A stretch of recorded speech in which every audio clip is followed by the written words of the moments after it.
who we are, that nobody's perfect. And we're willing to recognize that if something's not right, we don't want to hurt the brand by continuing trying to do business in a location that's not doing anything other than hurting the brand. So a lot of you guys, that came from Royal Oak, you guys have great successful careers in other restaurants. It's helped strengthen us by bringing our talented people from that location and bringing you to a place. Now you're at Bloomfield, Kristen, you're making obviously much more money than you were at Royal Oak. I mean, how's it? It's a win for everybody. So I think we have to just realize that, people say, oh, I heard you closed your Royal Oak location.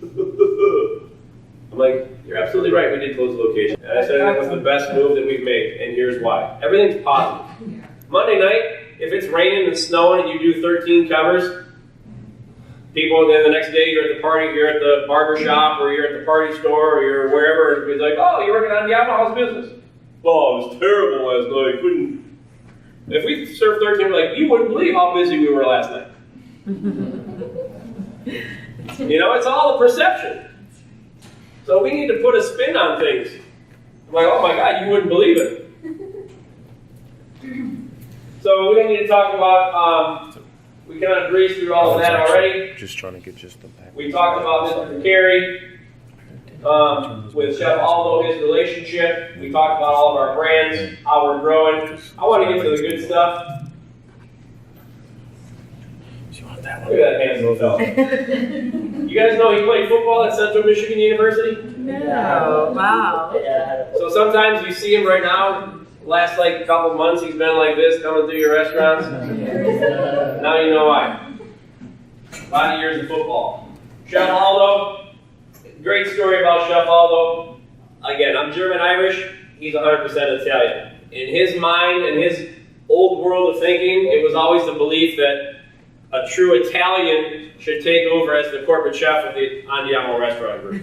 You can't have We didn't follow that. You can't have a kid that grew up in South Detroit, German-Irish kid, take over the restaurants. So when I worked at the Dearborn store, he would come and visit the store, and he'd come once a week, especially because I was a new chef to the company. So he'd come to Dearborn all the time. And Dearborn was a very unique store when I went there.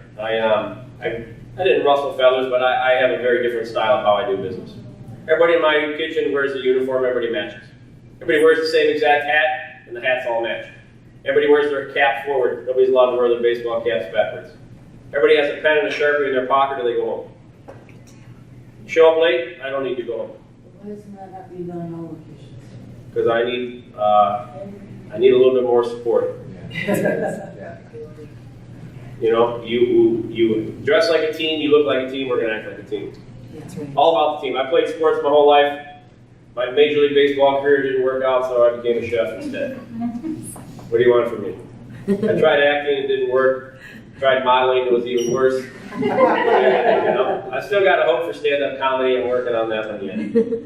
But Aldo came into my location in Dearborn, and I say things a lot, and people look at me funny. I realize I do not own any of these restaurants. I realize I'm not a partner in any of these restaurants.